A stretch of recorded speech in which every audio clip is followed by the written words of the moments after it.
Soccer fans, futbolistas, futbolistas, we are back. The Journeymen in the house, Major League Journeymen. We got Alan Gordon and myself, Daniel Charles Gargan, also reunited with the main man, Dax McCarty, fresh off another sniffing of Messi's jersey, whatever you were doing, whatever you've been doing for the past couple of weeks. We haven't seen you in a little bit.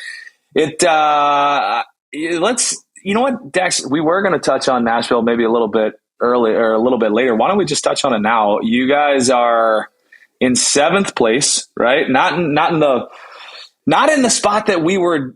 It feels like talking about how high the potential was for Nashville, what feels like yesterday. And now it's almost like, man, seems like it's a bit of a rough stretch for Nashville, which also may be a bit misleading too. Are you guys feeling any of that? Do you feel, was there like a hangover? Is there a Leagues Cup hangover? Where are we right now in Tennessee? Well, first things first, it's good to be back. Okay. Obviously busy week last week, right? 3 games in a week after Leagues Cup. Tough to find some time to record because you both had plans early in the week, apparently. And so we couldn't do it on our normal scheduled time. We are also very busy, Dax, just because we don't play Major League Soccer games. Maybe you guys wanted to feel a little something from your previous experience together in the hot tub during your Galaxy days, doing the Gargs and Gordo show without me. I understand that. That's totally fair. You guys had a good episode. It wasn't great. It was good. I'll give it a little bit above average. That's not being very nice, Dax. That sounds like sour grapes that you weren't a part of that episode. Look, I miss the boys. I just think that when one of us is missing, there's a little bit missing from the pod. That's all I'll say. But you guys, look, the pod, we're all back together, so I'm gonna let bygones be bygones. Nashville SC, yes. Leagues Cup, obviously. We've talked about Leagues Cup a bunch, right? And how great it was for our team. We needed a little bit of a reset. And I think, we ended up, obviously, we always had confidence that we were a good team and that we could make it far. But I think we surprised ourselves a little bit with continuing to kind of progress further and slay these giants, right, of the region. And I think it was proof to ourselves that we are a very good team. But it was also draining, a little bit of mentally draining, emotionally draining. It was a long month, a lot of games, and it was something that I think was great for us, and we needed it. And so I don't think there was any real hangover in terms of coming off a tough loss to Miami in penalties, but there was definitely a little bit of fatigue involved, right? And so you get back into the league, and then we have 3 tough games on the bounce, back to back to back. Atlanta away, Miami away midweek, and then a sneaky good Charlotte team at home. And listen, I would say the Atlanta game for sure was an aberration, right? We lost 4-0, conceded some really sloppy goals, and generally just got beaten by the better team on the day. And that can happen, right? And then I think we regrouped. We had a really good, solid defensive performance down in Miami, which, look, you guys know, like Messi in Miami, like they're scoring goals for fun. So to go down there, limit them as much as we possibly could, and then actually in the second half have a couple chances on the break to win the game. I thought that was a good performance from us and something that we desperately needed. And then Charlotte, look, they're a good team. I think Charlotte is a little bit misunderstood. I think they've struggled to get some momentum this year. But I think when they came into the game against us over the weekend, they had only lost like 2 of their last 12 games or something. So we knew it was going to be a challenge, and we didn't play great. So yes, we're struggling a little bit in the league, but I think in general, you guys know as well as I do, it's so tight from 2 all the way down to like 9 or 10.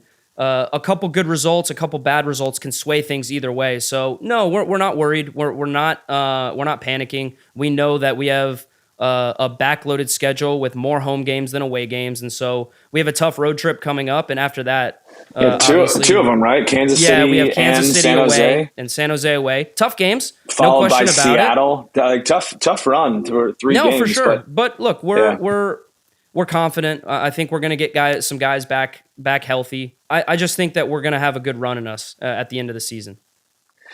Yeah, that's when the money is made, right? It's the end of the year. Who's in the best form? So Sure. whether or not you're feeling the dog days of summer at the end of August or the beginning of September, you got some time. Gordo, everything was perfect there. I was waiting for you to tell Dax that it's aberration, not aberration, but I'm here to support you. Did you? I was also fully expecting Gordo to see you next to Leonardo DiCaprio at the LAFC Messi match, sharing a popsicle. Were you just out of frame? Did you make it to the game, or where were you? Dude, I just went into the bathroom and I missed my shot. But everybody was there. You were getting Leo a refill, getting him another one. Hey, Gordo, can you believe that scene, man? I mean, I thought, typical me, but it ended up being great. But I tuned in. I thought the game was like an hour earlier than it was. And so I tuned it in, and it was just literally interviews with all the stars, like Owen Wilson and AC Slater. And he's just going. Is that his name? Is that his real name, Gordo? Yeah, he will forever be AC Slater. I mean, at least to me, I watched so many episodes of Saved by the Bell after school. I don't know about you guys, but same. That was like We're really that was aging the go-to. What a scene, dude! I don't think I've ever seen that. Something like that in U.S. soccer on our soil. I really am racking my brain, and I know it goes deep. But I'm racking my brain to really just, I mean, that was like a Lakers game 7, Lakers Celtics game 7 at the Staples Center. It was incredible to watch. I mean, the Mount. Prince Harry. There was royalty in the building. Royalty. Literal royalty. This could not have been worked out better for the MLS. I mean, Messi's delivered on every level, and it's out there, man. It is reached beyond the soccer faithful. I have two questions for you, I have two. I don't know. I guess just things that I noticed that are not frustrations, but more of just musings, and I'd like to get your guys' opinion on this. It seems like Taylor Twellman is the only qualified person to speak on Messi on behalf of Major League Soccer. Is this accurate? Taylor is really good at what he does, but do you guys have any interest in hearing from anybody else about how the game is characterized, or what's going on the field, or just any other viewpoints? You're just referring to Twellman always calling Inter Miami games? He calls every Inter Miami game, right? And I'm wondering, like, even from Taylor's perspective, like, does he get sick of having to say the same things? Because he's good at what he does. I mean, he is the point man for Major League Soccer, and I can appreciate the idea of having, your best cover the marquee games. But like, it also feels to me like that could get pretty old pretty quick. And it also is somewhat starting to feel like that. Like I know you got to capitalize on the moment, and I know that the moment is fleeting, and Messi is doing some outrageous things, and we keep talking about it, and we keep being here. But like, it also feels like almost like I need a different result. I'm feeling that personally. Are you guys feeling any of that, or Dan, is it just it is what it is? Dan, I'm going to say what you can't. Yes, I think MLS should get Dan Gargan on the next Inter Miami. Yes, no, I'll say it. I'm not the one that's qualified. I can promise you that. You're advocating for yourself. I'll do it. Yes, let's get Dan Gargan on the next Inter Miami game. All right. I'll tell you what, whether you like it or not, and I'm not saying that you're saying you don't like Taylor Twellman. I'm not saying that, but whether you like it or not, he's the marquee voice. He is. Right. Agreed. He's Joe Buck of not just the MLS, but he's of U.S. soccer at this point. He's calling the biggest games on the World Cup, and it's just going to happen. Dude, did I get sick of hearing Joe Buck? It's been a little bit less. Twellman's not calling World Cup games. That's just a point of note. That's also true. Games? No, that's Fox. He didn't. That's Stu. That's Stu Holden. I mean, again, Stu Holden, Fox, John Strong. Come on. Fox does a similar thing. They roll out their top broadcast team, which I don't have any problem with. I'm not saying that, but like, is Messi the only top game now. Like, you know what I mean? Like, I feel like we're getting, and this also probably has something to do with the results too, because they keep running through teams and they keep winning. So it almost feels like it's the same show every time. I don't know. It's what people want to see. It's what people want to see. Yeah. Nobody wants to see Dax take on, take on Cincinnati at this point. Like, why are we going to tune into that? They want to see Messi.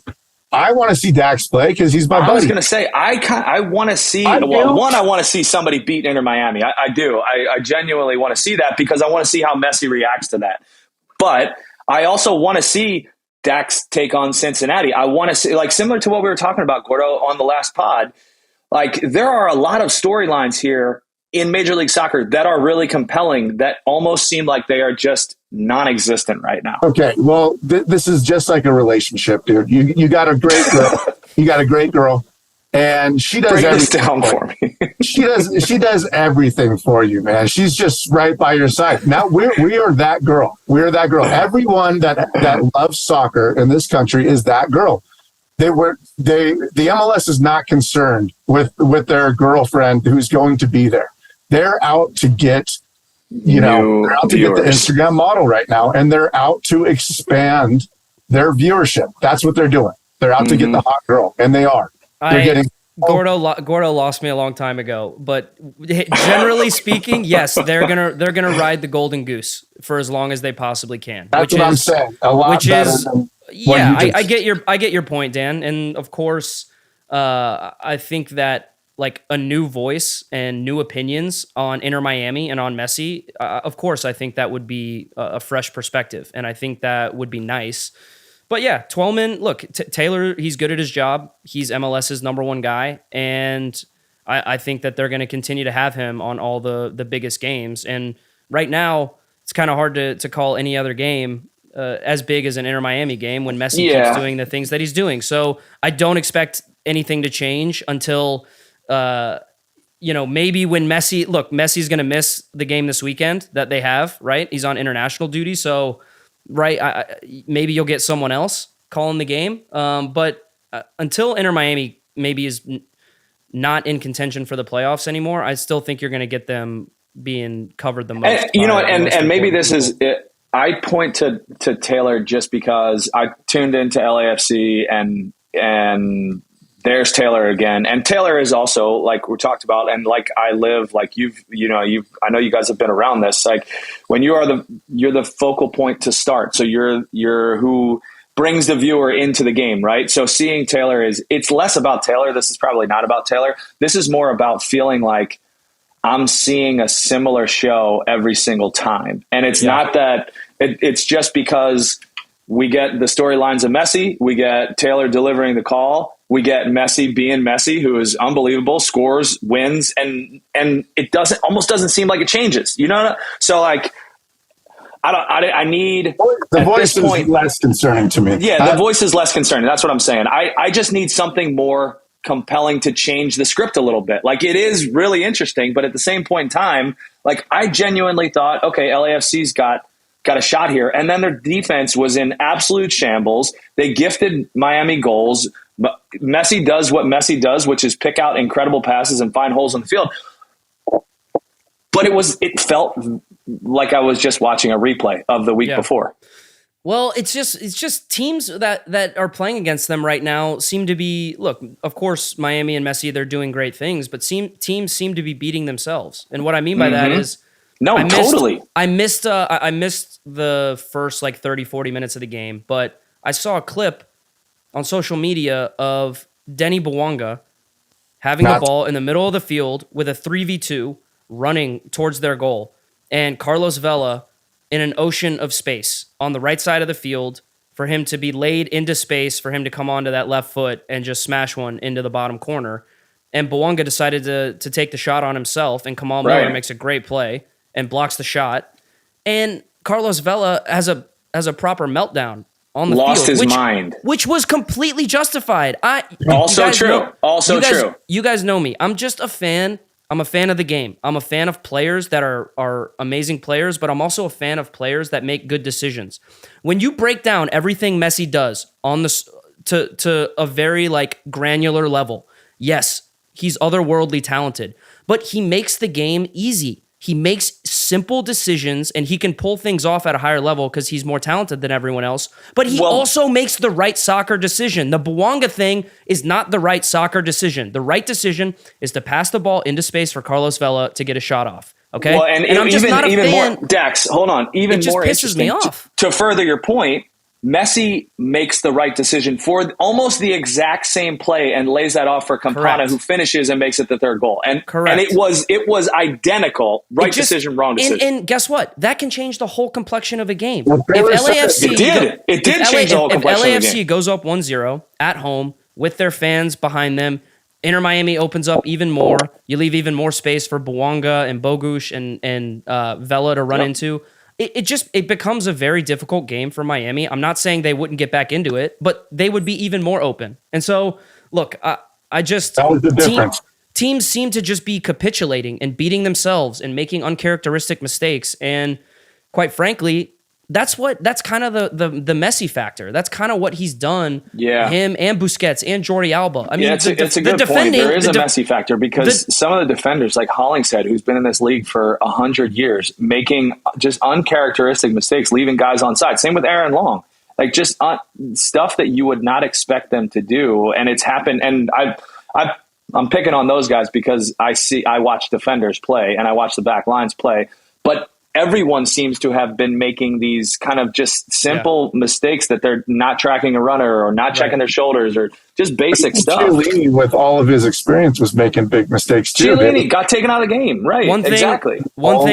One thing I noticed, and obviously we're the only team that I think has been able to play against Miami and Messi twice at this point. One thing I noticed even more so in the second game than in the first game, down when we were in Miami and we got a 0-0 draw. When I tell you guys that this is like the Chicago Bulls looking for MJ in prime time, almost, it's insane how much Inter Miami, when Messi comes off the back line and when he gets into little pockets of space into midfield, they're not looking for any other player. Messi is the one that they're looking for. They give him the ball and then everyone runs off it. And when Messi plays balls out wide, when he plays the ball to Jordi Alba, when he plays the ball to DeAndre Yedlin, he is 9 times out of 10 making a late run into the box at the top or at the top of the 18, somewhere in that area. If you do not track that run, he is going to get a shot or create a chance or score a goal. That's just a fact. That's what he does. He's not going to be running to the near post, right? He's not going to be jumping for headers if crosses are in the air. This is the recipe that Miami is using right now. And I'm not trying to pat ourselves on the back too much here, but in Nashville, we just said, listen, we're not going to be able to outpossess this team. It's just not in the cards. So we're going to stay compact. We're going to make them break us down. We're going to try to frustrate them. We're going to try to hit them in transition. And to be fair to us, I think we frustrated them to the point where at the end of the game, it was a pretty open game and we had a lot of chances in transition, which Kamal Miller, this guy's doing crazy stuff in the back.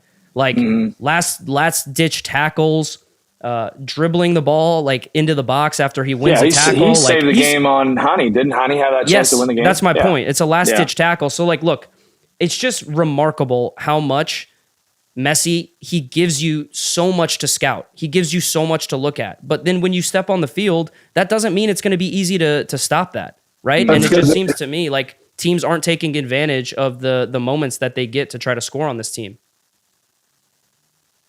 It happens fast too. Busquets, like to your point, he found in that goal, that Jordi Alba goal. He found him with a one-touch pass. Messi turns, and Jordi Alba's already running. He's already. The connection is telepathic. It's insane. It's and of course we can say that now, but we should have known this coming from Barcelona to MLS. Well, right, they've had 500,000 reps together. It's just but crazy. even that goal, even Jordi Alba's goal, I think it was. I'm pretty sure it was Hollingshead on that one, who's 10 yards off the back line, which is the only reason why Alba is onside. Go back and watch. The left back, I think it was Hollingshead. It was either him or Aaron Long, is well off the play for no reason. I don't know. It's interesting. It is interesting to see the breakdowns and how they happen. But players of those calibers, they exploit every little inch, right? Yeah, I don't know. I'll be curious. I'll be curious to see, what happens this weekend. Obviously, international duty. Miami's missing like 8 or 9 players, man, and they still have to play. So look, it's gonna be, if they do lose, right? Are we gonna actually say this is the first loss in the Tata Martino, Lionel Messi era? Like, probably seems a little disingenuous with all these players missing. Well, I'm sure that there will be more stats of Inter Miami's games with Leo on the field and without Leo on the field. Here's an updated poll, and in a one-word answer, does Miami make the playoffs, Dax? No. Gordo? No, I'm sticking to it. We did this a long time ago. I'm sticking to it. Updated. We're updating. All right, guards. The world evolves. It's really hard to bet against them because they almost win every single game, and they just went into LAFC's house, a packed house where they had everything to prove and everything to play for, and they beat them up. They absolutely embarrassed them in front of their whole crowd. So if they had a longer stretch, absolutely 1,000%, nobody would say no. However, like Dak said, they're going to be missing all of their good players coming up. And that's one loss in one game that you can't make up any ground. And there's going to be a lot of things that they're not going to have to actually win 10 out of 12. Things will happen with those teams, and numerically will still be in play for a while, but I don't see it happening. I mean, I think they're going to get really close, though. I think it's Here's the game Messi's missing. Messi is missing Sporting. And then they have Atlanta, Toronto, Orlando, Houston, New York City, Chicago, Cincinnati, Charlotte. A lot of winnable games in there. I'm going to go back on what I just said, and I'm going to change that vote to yes. Yeah, a lot of winnable games. In there. There's a lot of winnable games in there. Oh, my goodness. This is what a storyline. It'll be interesting. It will be interesting. It's going to come down to those games against Charlotte. Yeah, that's wild. All right, so we're in St. Louis. I'm in St. Louis. We got the U.S. men's national team in town against Uzbekistan. Our first look at Greg Berhalter back on the sidelines, and also what seems like, I think, a first choice roster, right? Who we're missing? Tyler Adams. We're missing Gio Reyna. Are we missing anybody else? Any other? Walker, Zimmerman. Walker's out, right? Camp. Yep. He would probably be there. He's potentially a first choice center back. What are you most excited to see, Dax? Are you going to watch the game? You want me to go first or Gordo to go first? Because Gordo cries all the time when he doesn't get to go first. Yeah, you know what, Gordo? Let's have you go first. That's all he could talk about when I wasn't on. Go ahead. You want me to go, Gordo? Yeah, I'd love to hear more of you talk. Oh, good. I know you love my voice. I am actually just excited to see all the attention on Greg Berhalter for this camp. For me, that's the storyline, and I got to say, it feels a little bit like a lose-lose situation for Greg right now, just in terms of this camp and this result. If they win, it's Uzbekistan. Of course they should win.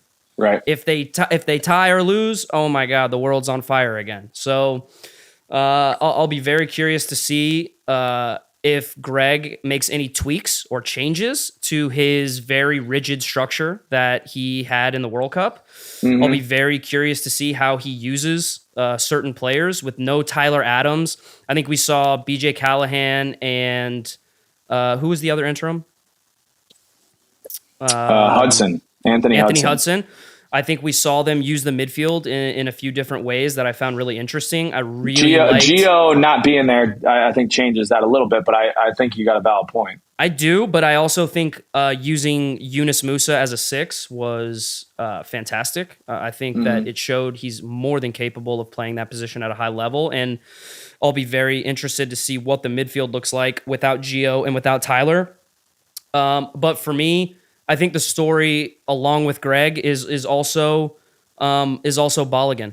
Continuing to integrate him, continuing to see the level that he can provide this team, and continuing to see like what is his transfer to Monaco now I think that's just going to take him to another level because he was already successful in France before. He's going to a big club. He's got seemingly the responsibility of being a big time striker in Ligue 1. And, I think he already has rapport with a bunch of the other attacking players. I think we saw it in the Nations League semifinals and the finals. I just think he provides this team a different dynamic up top that we haven't seen in a long time. So that's what I'm looking for. Gordo, do you think that Greg is considering this? We talked a little bit on the last pod about Greg and Gio and kind of what that relationship maybe should be or shouldn't be or whatever. But do you think that he's considering the spotlight being on him and how much this potentially is taking pressure off any of these other players, like taking pressure off Pulisic and his move to AC Milan, taking pressure on Balogun and being the talisman? Like, do you think he's considering that at all? No, I don't see that from Greg. I think Greg's focused. I think he does a good job of quieting the noise, if you will. I think he's completely focused. I think what he wants to do and what he should be doing is getting back with his players and starting to create a culture again. You got to do it again. What is in the past is in the past. So I think this is the first step where he's going to get them in a locker room, and there's going to be a lot of great conversations. If I know Berhalter well, he's going to get everybody together. He's going to do some team building stuff. He's going to get with guys, and it's just on the pitch. I know what Dak said is very true. If for some reason they lose this game, the world will be on fire. Yeah. They won't. And they won't lose. They won't lose. I also don't think that the world would be on fire if they did. But I hear your point. Of course it would be, Dan. Yeah, whatever. We're so far out. I understand why you're saying it would be, but like reality, who gives a shit? It's Uzbekistan and Oman. Yeah, I don't either. I really am not that excited to see the on-field product. It's a friendly. I'm not even that excited about it. But as far as the U.S. men's national team is concerned, that's what Greg is going to be focused on. He's going to just get with his players. Let me ask you guys a question. The two knuckleheads who decided to do the pod last week without me, Gargs and Gordo. Since you guys spent about 45 minutes on the Greg Gio situation on the last pod, do you guys think that – I know Gio's not there, and apparently Greg hasn't spoken to him. Do you guys think that Greg needs to have an internal team meeting to essentially, put just address any potential trust issues there may be with how things came out with Gio? Do you think Greg needs to have a full team meeting to address that and to say, listen, we're all in this together. I made a mistake. I learned from it. It won't happen again. Like, Gio's still a big part of this team, blah, blah, blah. Or do you think that Greg doesn't have to do that at all? Do you think it's not necessary or important? Where you guys stand on that, Dan? I get to go first. I think that Greg does not have to do that, but I think that it would go a long way if he did do that. And do you think he will? I think Greg's a relationships guy. So yeah, I do. I think that he will address it. And I think, I didn't answer whether or not I was excited about this game, but I would say that I am excited about this game because of the things that you guys have all talked about. I'm excited to see a roster that is now what we would consider to be a first choice roster. Whereas going into the last World Cup, I don't think anybody knew what a first choice roster was going to be until it was actually out there. And now we have guys where there's a considerable amount of games. There's a considerable amount of tape on these guys and also expectations on them, where this is, you're going into a new cycle with a much broader base or a foundation to build off of. So I would say that for me, I think that this is a big moment for the men's national team. And I would say too, that I would expect Greg to bring that group in and talk to them about that, because it is significant. And I don't think that just throwing it away or casting it aside is giving it enough credibility for the relationships that he's built. Okay, fair enough. Gordo? Well, I could go both ways. I think I could see it going both ways. I'll take the other side of guards because I like to, and I still think it's a little bit. I still think it's a little bit too soon. Not too soon. Like he could, and if he did it in the right way, it'd probably go a long way. Like Garg said, for sure. I don't necessarily think he has to. If he did do something, I don't think that he should talk specifically about Gio. And I go back to this, and I just think too much focus is being put on Gio. Like it's becoming a thing. Yeah, but it is the elephant in the room, and everyone knows it. I think he just needs to address it, squash it, say that it's never going to happen again, and that there's going to be zero trust issues, and move on. Right? Yeah. The longer you let it linger, longer you let right, and that's why we're still there's just potential for it to be like uncomfortable. The only reason and we're talking about it is because news came out that they hadn't talked yet. That's Correct. and to be fair, the reason why that was news was because everyone was like, "Wait a minute, what? You guys still haven't talked yet?" Right. Like everyone was shocked by that. Okay, so you guys think that it's a good idea for Greg to address the team about a player who's not even in the roster or there. It's not so much, Gordo. It's not so much about the player. It's just about the situation. Yes, The situation was just unprecedented. Nothing has really ever happened like that. Certainly, I think we talk about like the mid '90s national team stuff was a little bit wild, but like nothing like this has really ever happened before. And no one was covering the mid-90s. I don't necessarily. It doesn't. Yeah, exactly. You don't have to address it specifically, just talking about Gio, but you have to address the situation. So just address the situation. Hey guys, there was a situation where I talked off the record about what happens internally with our group. Sure. I shouldn't have done that. It obviously caused some friction, and a lot of unfortunate things happened. You can be assured that I've learned from that situation. Whatever happens between you and me, between us in this locker room, there is full 100% transparency and trust, and that's never going to happen again. I think he just has to address it, get it out of the way, and say, let's move forward. Let me ask you this, and I think it would be great if he did, but consider that the revolving door of the U.S. national team over the next however long. I mean, there's a lot of players that aren't even going to be there, including Gio. Who Gio should be one of the guys hearing this because it was about him. How many times is he going to have to do this and address the group? Address the group one time. One time. And then address Gio whenever you're going to call him in. Yeah, I don't know if it necessarily has to happen on this trip. I'm not necessarily saying that. And I also did. I didn't say that was his question. What does it have to happen on this trip? My answer was I don't think it has to happen. But I do think that it would go a long way if he dressed specifically what Dax was saying. I think Dax is spot on with that.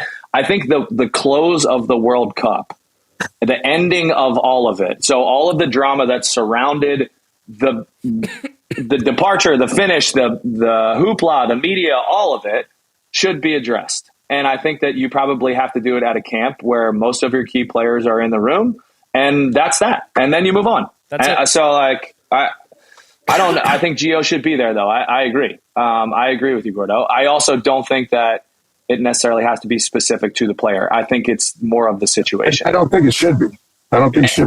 And to take it one step further, I think that Greg also has to be realistic or is realistic in the fact that this is uncharted territory. This is uncharted territory for the U.S. men's national team to be covered as attention detailed as they are right now. It's a big deal. There's big players, there's big personalities, and there's high stakes. It's another U.S. World Cup. So I think Greg is self-aware enough to understand the situation, and I think he's going to squash it and move on, and that's going to be it. It's just going to be about the soccer.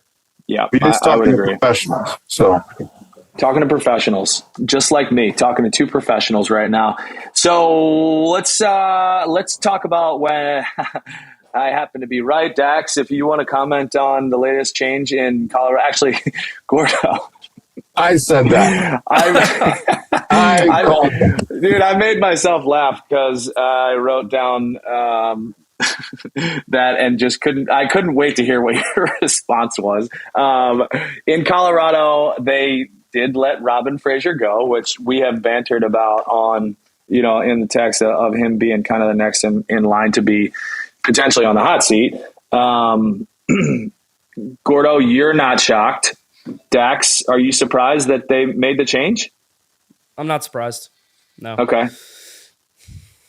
We talked about this, cards, and we all were in pretty much, we were all in agreement, right? Like, we all looked at the bottom teams in the East and the West. Colorado's at the bottom, change.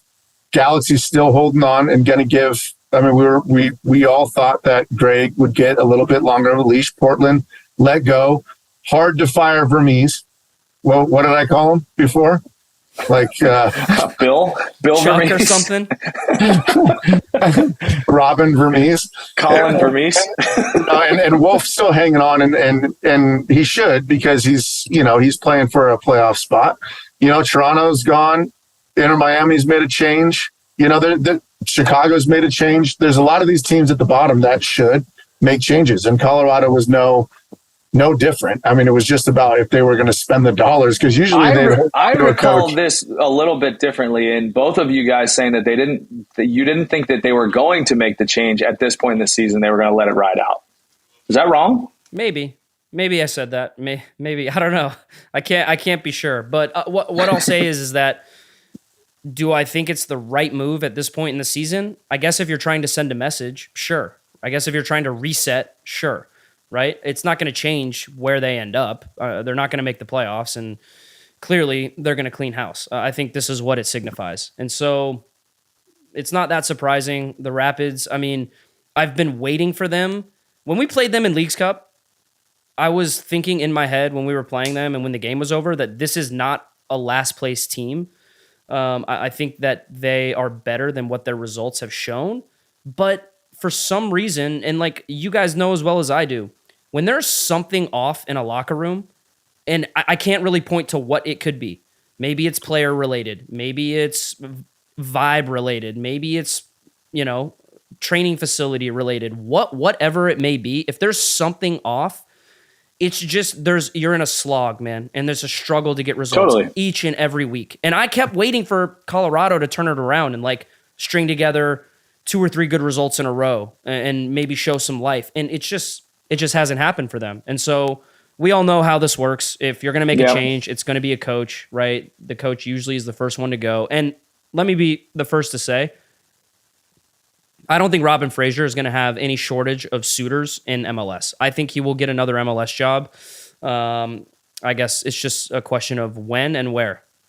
I think the risk or why you don't allow it to go to the end of the season is maybe because you risk losing players. I think it's clear they're done. That locker room's dead. I think that if you let it go all the way, but who cares about that? What player in that locker room should feel safe? What I mean? They shouldn't. But you got a ton of guys that are under contract too. Like, this isn't old days of MLS where you can just axe everybody. Like, we're on multi-year deals. We're on big time, bigger money. You're on like real kind of responsibility to players. No, I don't think that's it at all. I mean, players are going to have to play for contracts, and they have a career they're looking out for. They're going to try the best that they can with what they're given. I think they are trying. I've been out to watch them a bunch of times, and I feel the same way as Dax. They got rid of Zardes, and Zardes was scoring goals for him. Who's been that guy to replace him? Yeah, I mean, they just don't have. They can't score goals. They can't score goals. They in Leagues Cup, they created a couple good chances against us, and they just don't have a focal point. Goals. And so that was probably the one piece that is unfortunate for Robin. And I like Robin a lot. Okay, I do. I've been in a locker room with Robin for a short term, but I believed everything he said. I think he's a really smart, intelligent coach. I'm not sure I believe Dax the same as you. I mean, he's had two chances. He had Chivas, right? I know, and he had Colorado. Look at the franchises, man. Come on. He is a winning coach as an assistant. Okay, he went to Toronto under Vanny, and he's a really good assistant coch. Don't forget about his time at Red Bull. And Red Bull, yeah, that's right. And everywhere you go, he's a great guy. He's a great guy on the second seat.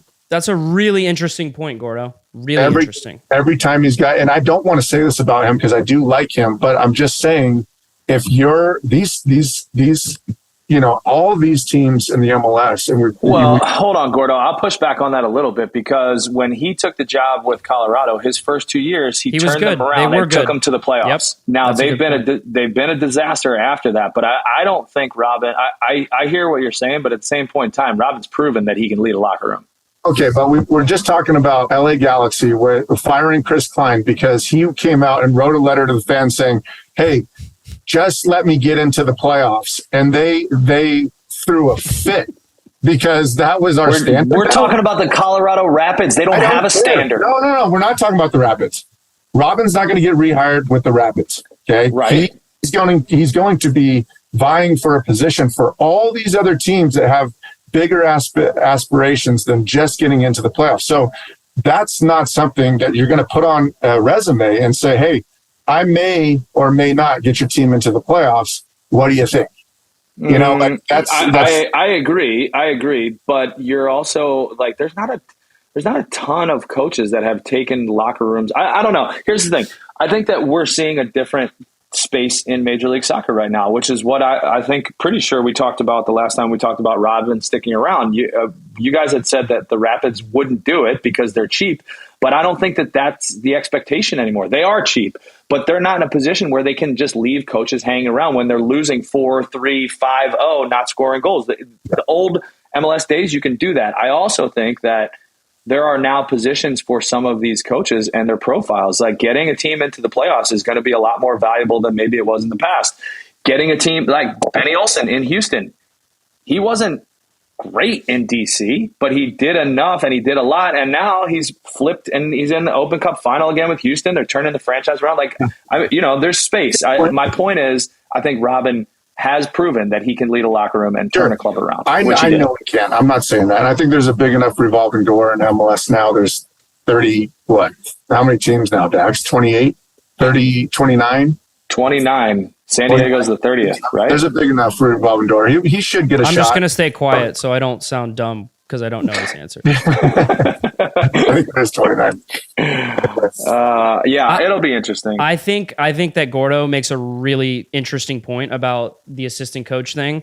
My opinion is that Robin, I've never had him as a head coach, but I think he's more than capable of leading a locker room and leading a successful team in MLS. But I also think it's a question of opportunity and motivation, right? If Robin has the chance to go to a contender to be an assistant coach right away, or if he has the chance to go to a club that, may be struggling, maybe they say, well, we're not going to spend that much money, but you have a chance to build something. I'd be really curious to see which route he would go, because he has done both, right? Mm-hmm. There are some coaches that thrive as a head coach. There are some coaches that thrive as an assistant coach. So I think that Robin probably fancies himself and backs himself to be able to go and lead another team. And I think he will get an opportunity to do that. I think he will. I think we'll see him on the bench of, next to a coach before we see his chance come again, though. That could be fair. Either way, there's probably going to be some time in between now and then. One thing that I want to touch on before we leave, similar to coaches on the hot seat, is Bruce Arena and what's going on in New England. I don't know if you guys saw the tweet from Michelle Reed Joseph earlier this week, or maybe it was yesterday, thanking Bruce for being such a great man and appreciating, there was some specifics around appreciating the early morning talks and stuff. Which I know that you guys both have personal relationships with Bruce, as do I. And, that tweet kind of easily speaks to, I think, who Bruce is as a person for all three of us. Not to speak for you guys, but just to put some context together. I'm finding it harder and harder to understand how there's no information, no communication, no word from anybody anywhere about what is going on and why no one's really talking about it. Do either of you have either any insight or any clue as to what this process is, what's going on here? I've heard rumors about what's going on, and I think it would be irresponsible of me to share those because honestly, it's just hearsay. I don't think anyone has anything concrete that I've talked to. Yeah, more along the lines of, not rumors, more along the lines of what this is. Is there a process? Like, I don't know. I think it's it's actually insane that has been no reports come out of actually what is occurring, what's going on, what is it in relation to. I think it's really unique. I don't think anything like this has ever happened in MLS, and I think because it is Bruce Arena, because the stature that he has, I think that it's a really delicate situation. And just because of who he is, what he's accomplished, and my personal relationship with Bruce is a positive one. I've never had any issues with him whatsoever. Of course, that could change if something comes out, a report comes out that he was doing things and saying things that I don't agree with, right? And I don't know if that's the case. I don't know what's going to happen, what's going to come of this investigation. But the Shaw Reed tweet and Instagram speaks to me that he's maybe it's just him thanking him for being a great guy. I don't know. But it kind of signals to me that like this is a potential of Bruce not coming back. So I think with how long this is dragged out, I don't see how he can come back. But that's kind of my 2 cents on it. I don't know where else they go from here.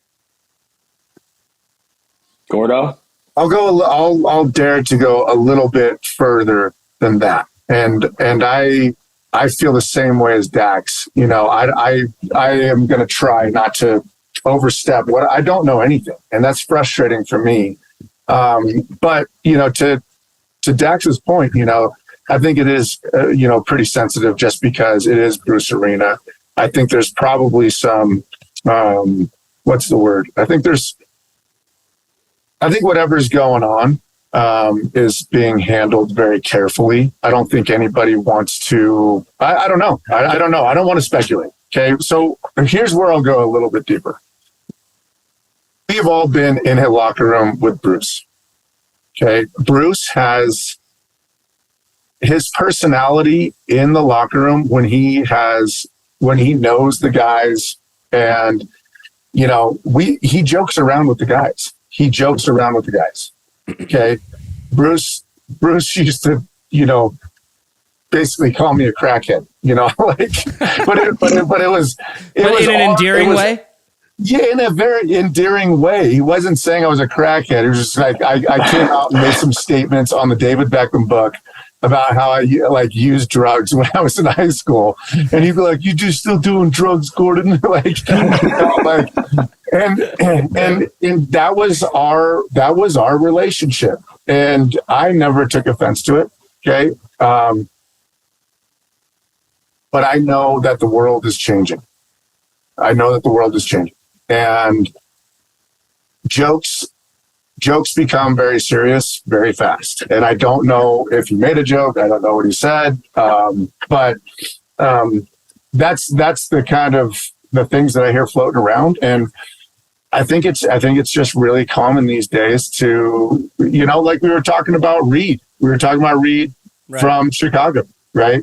Trying to make a joke. It became very serious. He lost his job. Something like that could have happened. I could see it happening. I hope that, I don't know what it was. So I'm not going to speculate any further, but I think jokes these days get taken a little bit more serious. And as soon as the front office catches any wind of anything that is not PC, then they're going to alleviate themselves from the situation. They're going to cut ties with, it doesn't matter if you're Bruce Arena, it doesn't matter who you are. They don't want that negative energy, and they're going to cut it. They don't want a lawsuit. So, maybe it's a situation like that. I'm interested to see if there's going to be some reports come out, because I want to know why a guy that I care about so much and did so much for me, why he lost his job, and maybe it's something you come out and you're just like, you got to be kidding me. Or maybe it's something else. I don't know. But do you think that MLS, at whatever point in time, whether this it gets made public or a decision is made, which I would have to think will be here shortly, do you think that they'll share any of this information or no?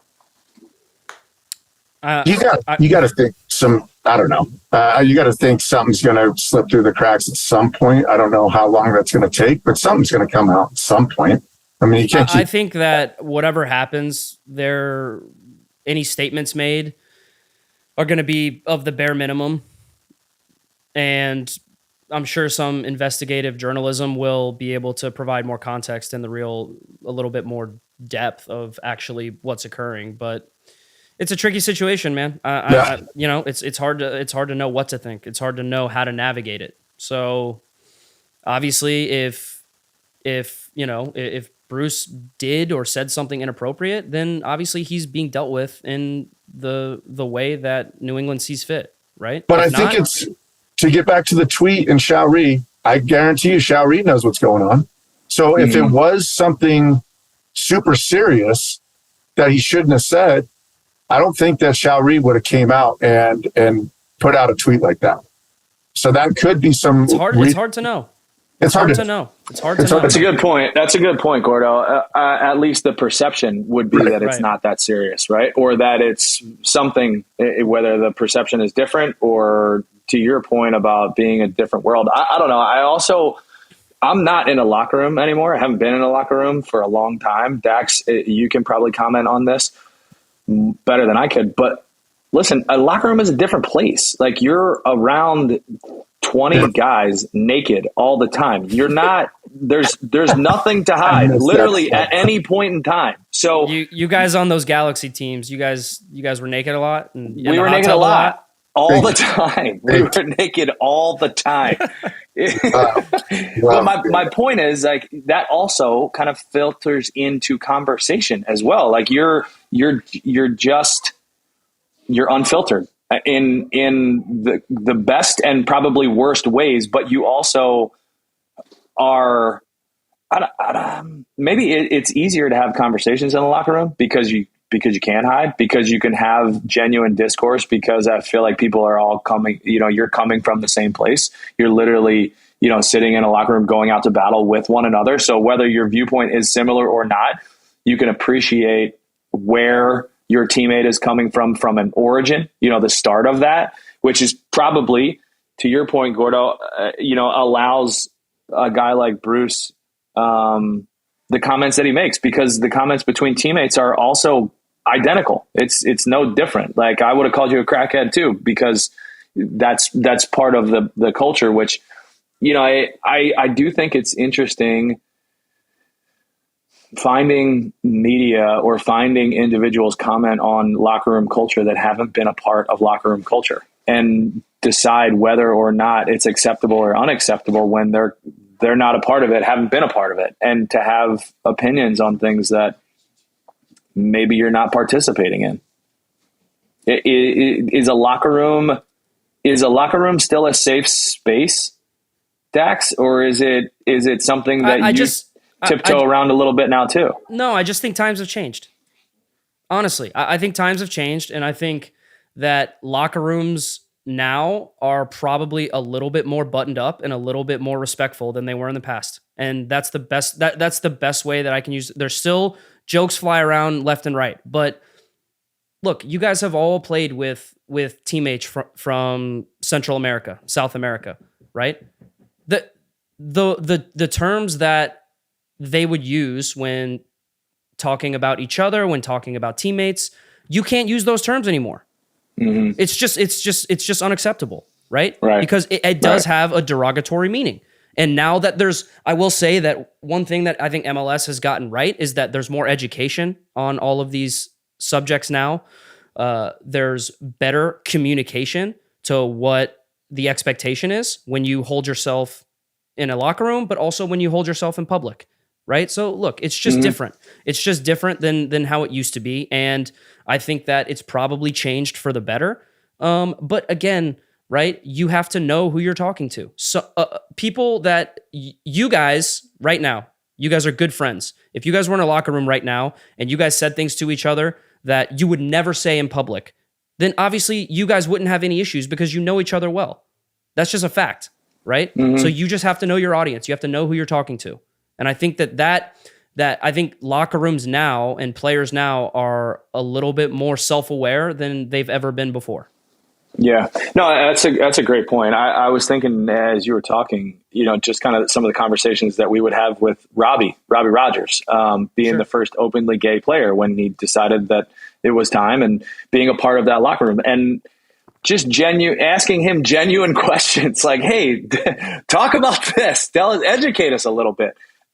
and then, it would become part of the vernacular, part of the conversation, and part of, the things that you would use towards each other to make fun of each other. It is interesting. I think that's a great way to put it, Dax, that times have changed, and it has to be reflective of that. I do think that it just to close it up, it seems like it's trending in that direction just based off of Shelry's tweet, his post. But at the same point in time, watch the biggest curveball ever happen. And they're like, all right, Bruce is back for the playoffs. Bruce has been named the new commissioner of MLS. Yeah. No, I do think that I'm hopeful that whatever happens, they share some of that information and share either why it was important to take the process that they did. They share all of this because, with it being a different time, it also probably is the right time to do more with the educational side of things as well. Sure. I think context and nuance is important when you're talking about anything like that. So I guess we'll see what happens. Well, Dax, it was good to have you back. Gordo, your shirt was a lot less interesting today, but your commentary was much improved. I'm pretty sure that I won the last debate. Yeah, I'm curious. I'm curious who has to fly where. There's this whole poll was nonsense to put out a poll at 3:00 in the afternoon. No. That sounds like a broken loser to me. Listen, we hadn't specified anything about. There's a live poll. I think I'm up like 73% to the rest. There's no poll anymore. It's gone. That's the point. Like, so you lost. I won. I don't know. So you're going. Good. You're going to Denver. That's great. I'm sure your wife will be thrilled with that. The mail-in votes still have not been counted. I cannot wait. Hey, can you, for all of our loyal followers, can you take a video of you telling your wife you're flying to Denver for a golf trip because you lost a debate to Gordo? I'd like to see that. I don't even know if I can say that out loud. I mean, this is such nonsense because we all know that I didn't lose that debate. But you know what? When you leave it up to chance, that's where you fall. So, Major League Journeymen, over and out. Good to see you all. Catch you again next one.